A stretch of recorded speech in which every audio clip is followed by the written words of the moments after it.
हेची दिवापै मागत चरण सेवा अखंडित वास द्यावा पंढरीचा सदा संग हरिदासाचा। हे मागणं कोणी मागितलं? नामदेव महाराजांनी मागितलं।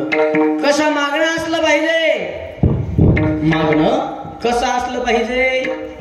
तर मागणं असलं पाहिजे नामदेवरायासारखं मागणं असलं पाहिजे, तुकोबारायांच्या आई वडिलांसारखं। ज्या ज्या वेळेला त्या परमात्म्याकडे 8 असणाऱ्या पिढीपासून जात होते, कोणाकडं?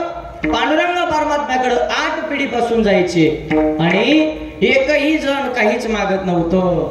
मग तुकोबारायांच्या असणाऱ्या मातोश्री कनकाई यांना एका दिवशी पंढरपूरला जाण्याचा योग आला। कोणाला?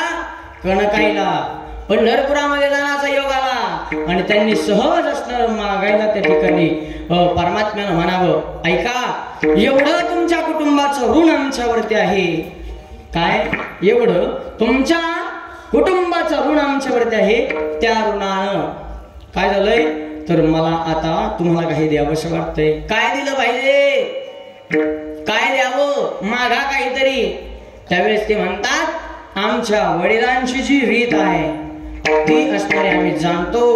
माझ्या वडिलाची विनाशिगा देवा तुझी चरण सेवा सदा वया। पांडुरंगा तुझी चरण सेवा त्या ठिकाणी प्राप्त व्हावी, एवढंच तू आम्हाला दे। याच्या व्यतिरिक्त आम्हाला काहीच नकोय। परंतु हे कुणी मागावं? तुकोबारायांच्या वडिलांना। आणि तुकोबारायांच्या आई त्याच ठिकाणी थांबून राहिल्या, थोडं माग थांबल्या आणि नंतर ते बाहेर गेले। परमात्म्यानं त्यांना त्या ठिकाणी थांबवून ठेवलं। म्हणजे सांगा तुम्हाला काय अपेक्षा आहे? त्यांनी सांगितलं, मालक मला खूपच रागावतील। मग म्हणे सांगा काहीतरी मागा। मग मागा म्हटल्याच्या नंतर असं मागायला सुरुवात केली। काय मागितलं? पुत्र द्यावा ऐसा गुंडा ज्याचा तिन्ही लोकी घेणा, ज्याचा तिन्ही लोकी घेणा, ज्याचा तिन्ही लोकी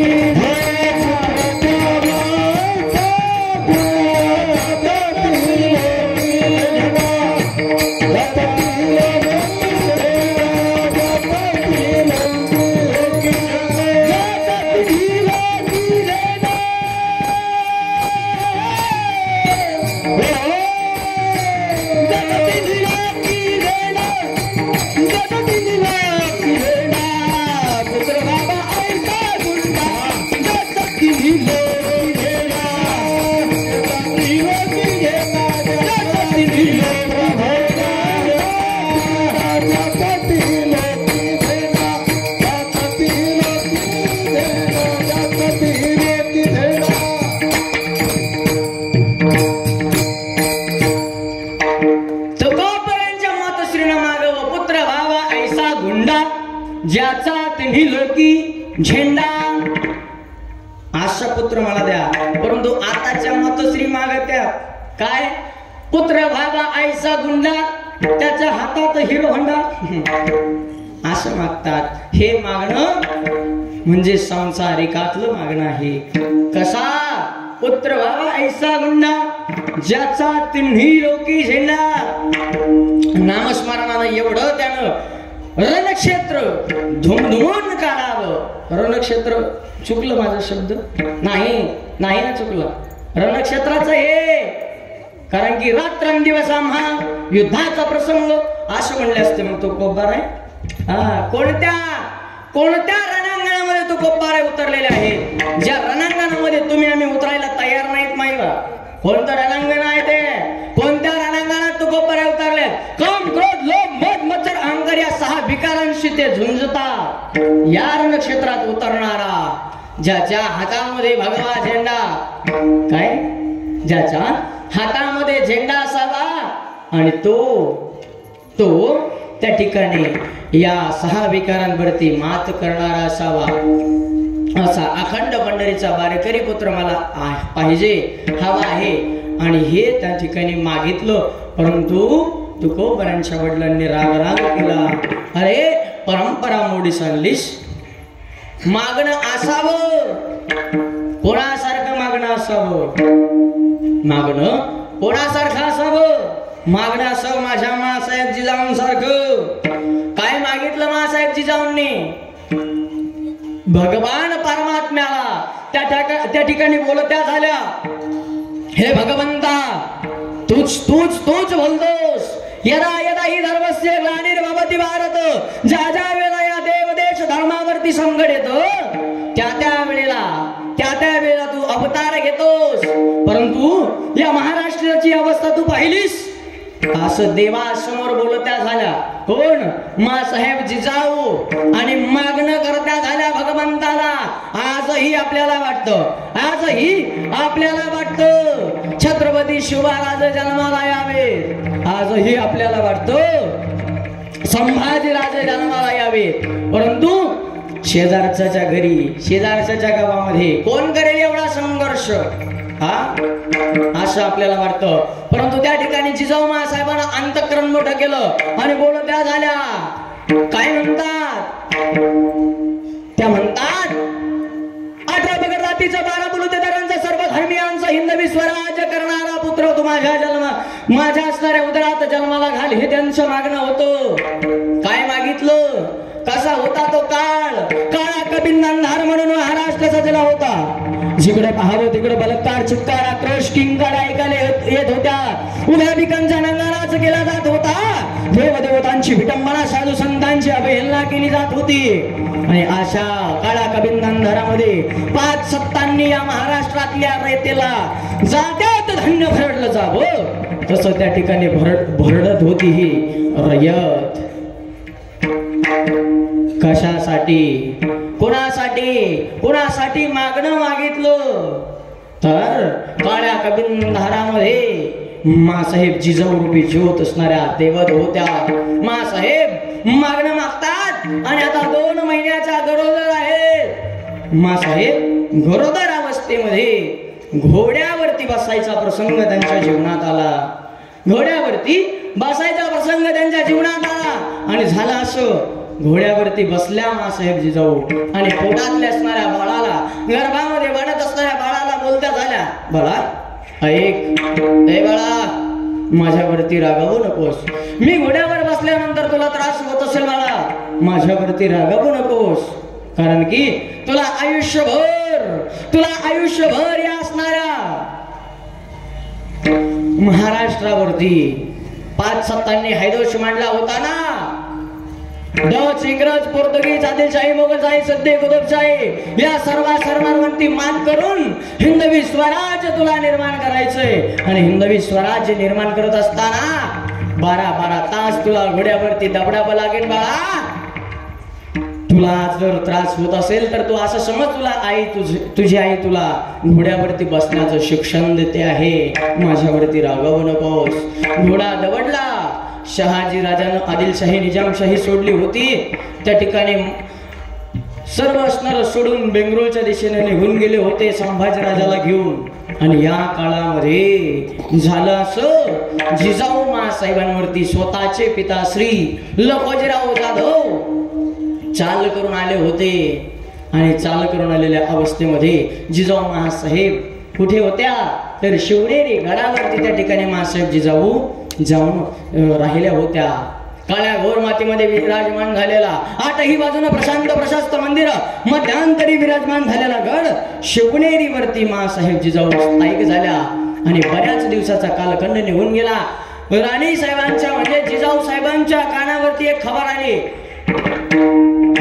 घात झाला मासा, घात झाला. काय झालं? एक हेर धावत आला होता. बोलता झाला, अतलोजी राघोजी यशवंतराव, तुमचे असणारे वडील लखोजीराव जाधव 4 जणाला सुलतानानं देवगिरीवरती बोलावलं आणि त्यांची असणारी कत्तल केली. हो, त्यांची कत्तल केली. हे शब्द कानाला ऐकवल्या जात नव्हते, डोळ्याला पाहावल्या जात नव्हतं. जिकडून तिकडं बलात्कार, चित्कार, आक्रोश, किंकाळ ऐकायला येत होत्या. दुसरा असणारा हेर पडत धावत आला, बोलू लागला, घात झाला मासाहेब. अरे काय झालं असं म्हटल्यानंतर त्या ठिकाणी सांगायला सुरुवात केली. तुमची स्वराज्याची कुलवधू खिळोजी राजांची धर्मपत्नी पंचवटीवरती स्नाना करता गेली होती. तिच्यावरती मोबत्यांची नजर पडली. एवढ्या दिवसा उचलून नेली. हो, दगड धोंडे देखील रडत होते. सह्याद्रीला पादर फुटला होता. कोण कोण कोण करेल यातून आमची मुक्तता. जिजाऊ साहेबांचं मागणं सांगतोय मायबाप तुम्हाला. मी मागायचंच ना तुम्हाला देवाकडे, तर काय मागितलं पाहिजे हे सांगतोय मी तुम्हाला. हे शब्द कानावरती ऐकल्याच्या नंतर शिवाई देवीच्या मंदिरात मासाहेब जिजाऊ गेल्या आणि बोलत्या झाल्या. दार उघड बाई, दार उघड, दार उघड बाई,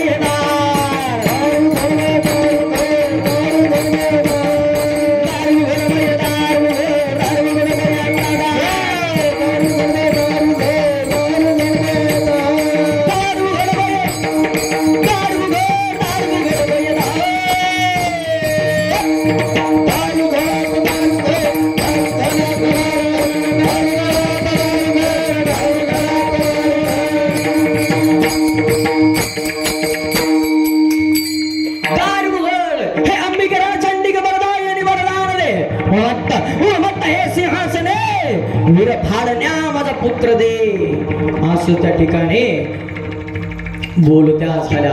कितीही वीरातला वीर, कितीही शुरातला शूर असो, त्याला फाडण्याची ताकद माझ्या पुत्रामध्ये तू दे अशी मागणी मासाहेब जिजाऊंनी केली. आणि झालं असं. विनवणी करत्या झाल्या.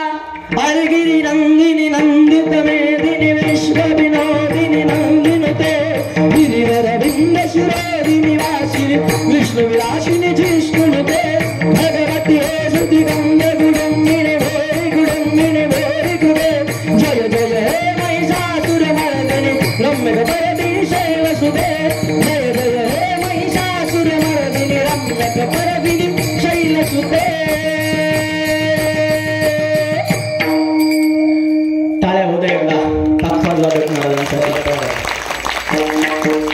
मी काय घोड मारले तुमचे.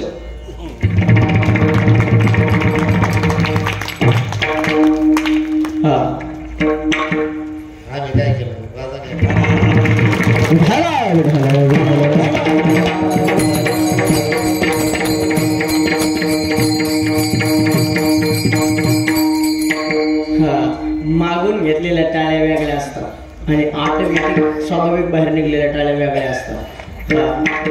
म्हणजे मी घेतले ते मागून घेतले असं वाटतं तुम्हाला. मी पखवाज वादक महाराजांसाठी वाजवा म्हणलो होतो, माझ्यासाठी तुम्ही काऊन वाजले मागून. मासाहेब जिजाऊंनी त्या ठिकाणी मागणं मागितलं. हे जगदंबे, हे अंबिके रणचंडिके प्रदायिनी वरदान दे वडवत्त हे सिंहासने वीर फाडण्या माझा पुत्र दे. कितीही वीरातला वीर, कितीही शूरातला शूर असो, कितीही बलत्तर असो, कितीही मोठा असो, कितीही वीर सिंहासनावरती चढलेला असो, त्याला फाडण्याची ताकद माझ्या पुत्रात तू दे असं मागणं त्या ठिकाणी मागितलं. आणि शिवाई देवीनं ते मागणं पूर्ण केलं. कसं म्हणाल. फाल्गुन वद्य तृतीयाची रात्र त्या ठिकाणी सरली होती. पहाटची वेळ, फाल्गुन वद्य तृतीयाची पहाट त्या ठिकाणी उजडली होती. आता सूर्योदय होणार होता. दारुकी महालातून एक दासी पळत आली. दारुकी महाल म्हणजे प्रसूत होण्याची जागा गडावरची. आणि दारुकी महालातून एक दासी पळत पळत बाहेर आली. अहो अहो अहो, ऐकलं का. राणी साहेबांना मुलगा झाला. एका काळी सह्याद्री हसला.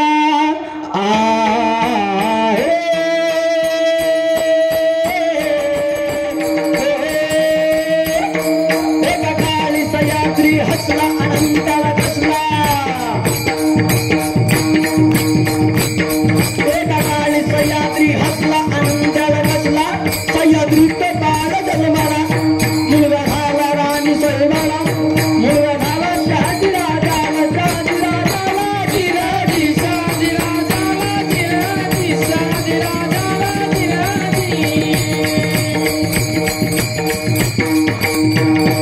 शहाजी राजांना मुलगा झाला. जिजाऊ साहेबांना मुलगा झाला. पण तो कसा. त्या ठिकाणी एक दासी पळत आली. मोलती झाली. ऐकलं का. राणी साहेबांना मुलगा झाला. मासाहेब जिजाऊंच्या कुशीमध्ये या हिंदवी स्वराज्याच्या या असणाऱ्या महाराष्ट्राच्या मुशीमध्ये जिजाऊ मासाहेबांच्या कुशीमध्ये महाराष्ट्राच्या मुशीमध्ये हिंदवी स्वराज्याचा सूर्योदय झाला. तो म्हणजे कसा? शिवनेरीवर शुभ जन्मला, शिवनेरीवर शुभ जन्मला, राजांचा अधिपती, राजांचा अधिपती, दैवत दैवत दैवत छत्रपती,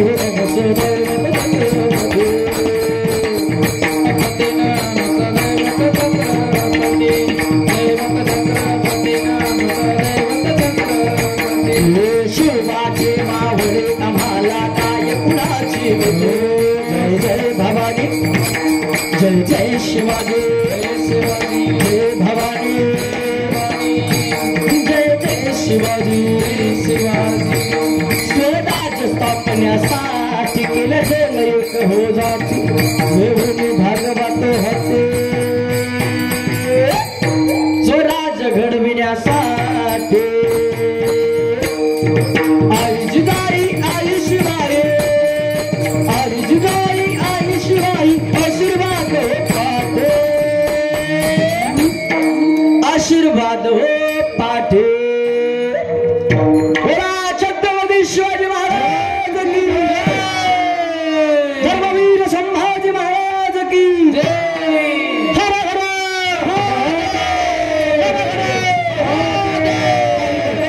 दैवते दैवत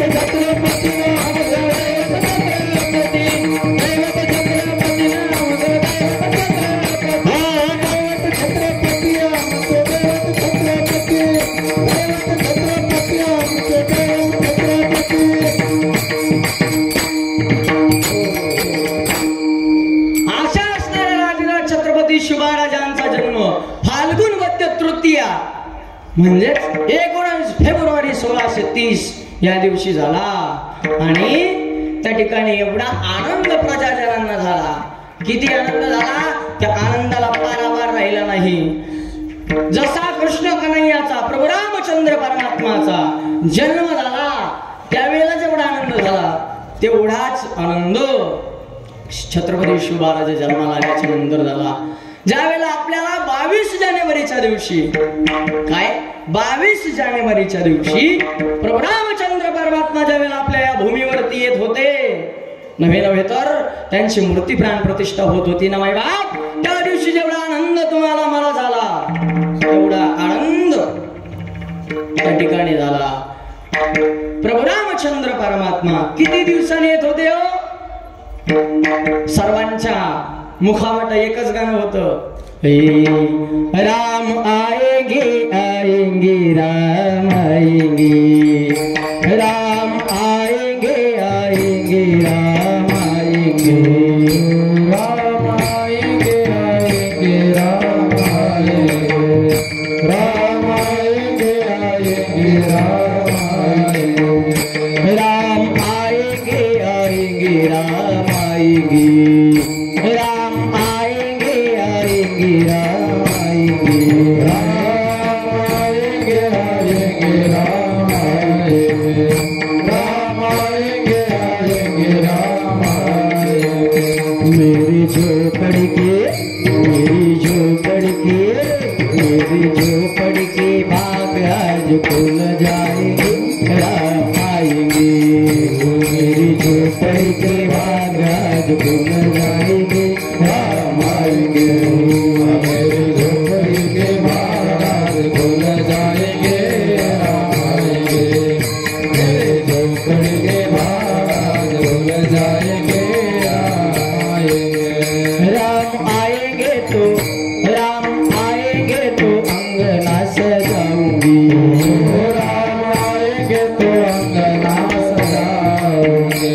दीप जला के दिवाली में मनाऊंगी, दीप जला के दिवाली में बनाऊंगी. सारे जन्म के पाप मेरे मिट जाएंगे, राम आएंगे. सारे जन्म के पाप मेरे मिट जाएंगे, राम आएंगे. सारे जन्म के पाप मेरे मिट जाएंगे, राम आएंगे.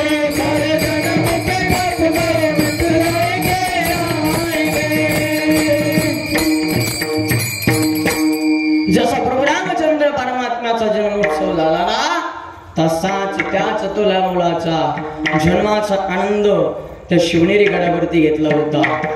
काय आलं, सर्व सुवासिनी एकत्रित आल्या होत्या. ऐका, प्रभू रामचंद्राचा पाळणा तुम्ही कथेमध्ये म्हटला असेल, म्हटला का कथाला येत नव्हता?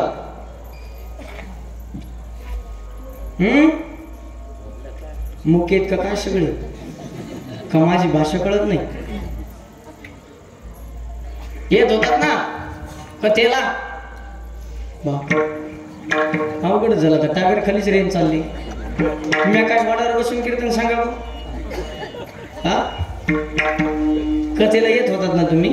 प्रभू रामचंद्र परमात्म्याचा पाळणा या ठिकाणी झाला का नाही झाला? दडदड पाळणा दिसतोय बांधलेला, त्या अर्थी तुम्ही पाळणे म्हणलात का नाही म्हणलात? म्हटलात ना? हा, मग शिवरायांचा त्या ठिकाणी जन्म या ठिकाणी झालाय, बरोबर? मग शिवरायांचा पाळणा मी पुढं म्हणतो, तुम्ही मागं म्हणता. मागं म्हणणार का सर्वजणांची आहे तयारी?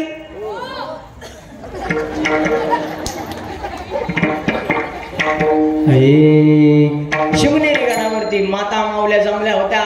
गळाच्या अवतलून सर्व महिला मंडळी आल्या होत्या.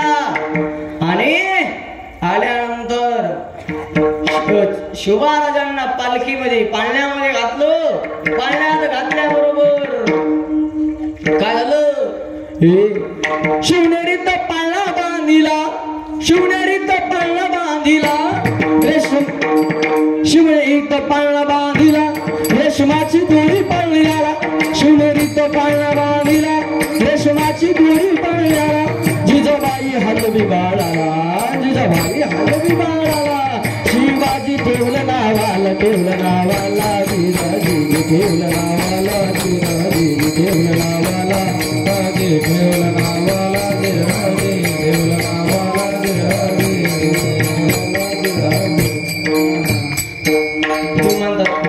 तुम्ही म्हणताल तोहच उर केलंस, आम्हाला चान्सच नाही दिला. हा, बऱ्याच मावशांचे तोंड असे झाले. म्हटल्या किती आस लावून बसलो होतो आम्ही पाळणा म्हणण्यासाठी, आणि यानं आपटून घेतलं का आटपून घेतलं? आटपून घेतलं नाही ना, आटपलं. हा, तुम्हाला पाळणा म्हणल्याशिवाय जातो का मी इथून? हा, पाळणाच म्हणून घेणार मी तुमच्याकडून. बरं, पुढे नाही येत ना तुम्हाला? माग तर म्हणा, माणसाला माग. हा, हो, एवढं बी नाही येत. अवघड झालं. महाराष्ट्रातलं पहिलं गाव आहे. एवढं बोलल्याच्या नंतर तोंड कोडलं पडलंय माझं. बिस्लरी संपीत आणली मी, तरी देखील तुमच्याकडून हा हो एवढं सुद्धा निघत नाही. कळतंय मला, गर्व होतंय. खरं आहे तुमचं, सर्व काही व्यवस्थित आहे. मग काय बाबाला जीव नाही का? हा हा, हो, काहीतरी म्हणा ना. काहीच नाही. विठाला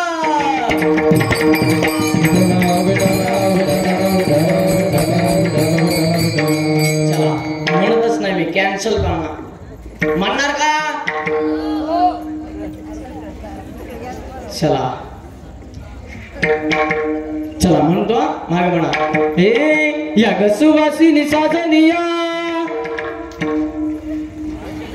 या ग सुवासिनी साजनिया, या ग सुवासिनी. मी डोळे झाकून घेतो बस. हा, म्हणा म्हणा, तुम्ही म्हणा. या ग सुवासिनी साजनिया, या ग सुवासिनी साजनिया. गोविंद घ्या कुणी गोपाल घ्या, गोविंद घ्या कुणी गोपाल घ्या. शिवनेर पाळणा मराठी दोरी, झेप घे काश्मीर ते कन्याकुमारी, काश्मीर ते कन्याकुमारी. सुवासिनी साजनिया, सुवासिनी साजनिया, सुवासिनी साजनिया, सुवासिनी साजनिया. गोविंद घ्या कुणी गोपाल घ्या, गोविंद घ्या कुणी गोपाल घ्या,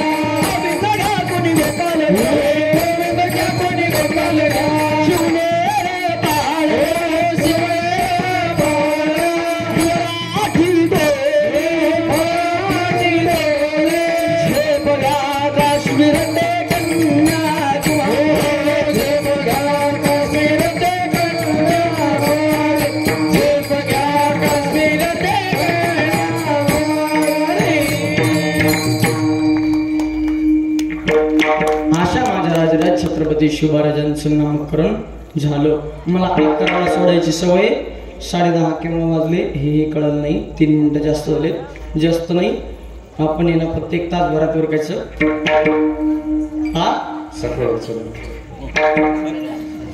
सकाळपर्यंत म्हणते महाराज. तुमची आहे का बसायची इच्छा? अरे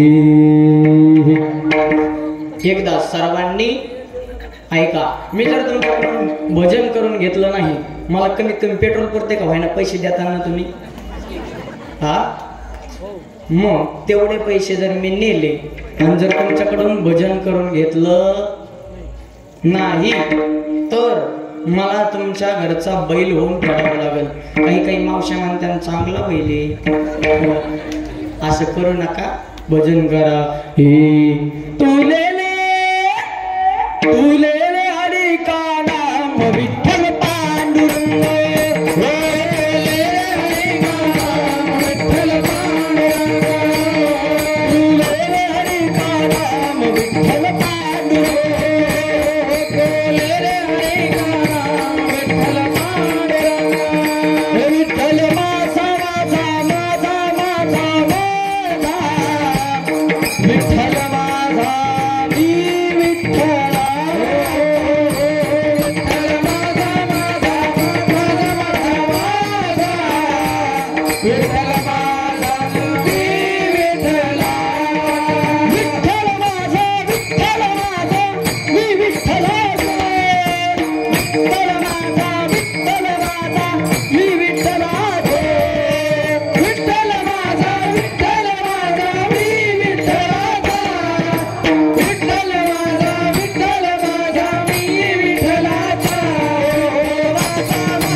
टाळकरी आणि शिष्टीमोले यांच्यासाठी जोरदार टाळ्या.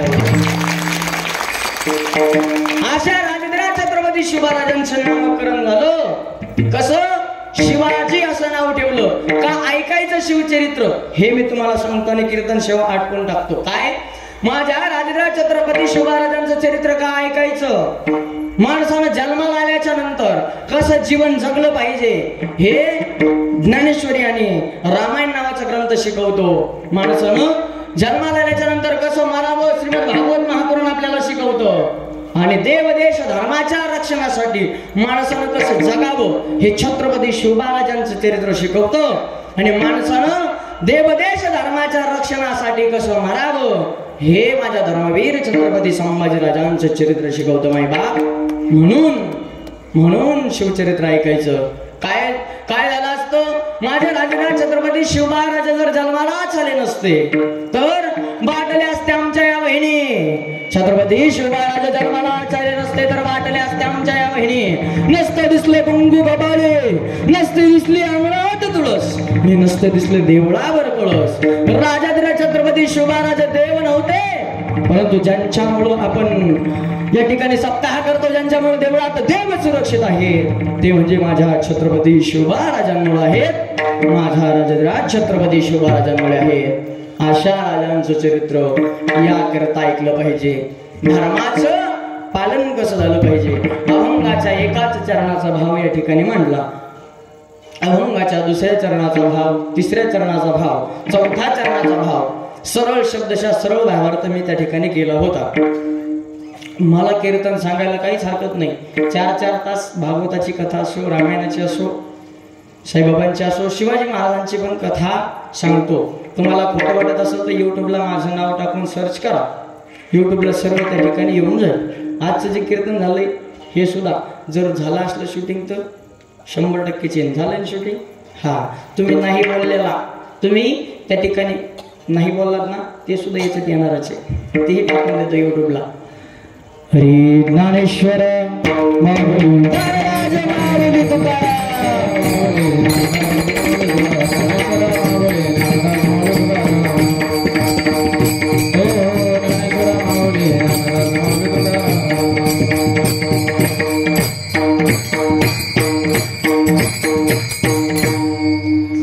ते 11 कीर्तन करायची सवय, त्याच्यामुळं झालेली चुकी माफ करा. तुमच्या मुलाचं अंतकरण करा आणि मला पदरात घ्या. मी म्हणणार नाही तुम्हाला 2 असले तर तिसरा मला करा, असलं 5 त्या ठिकाणी मी बोलत नाही. कारण की भागवताचे कीर्तनाचे नियम आहे.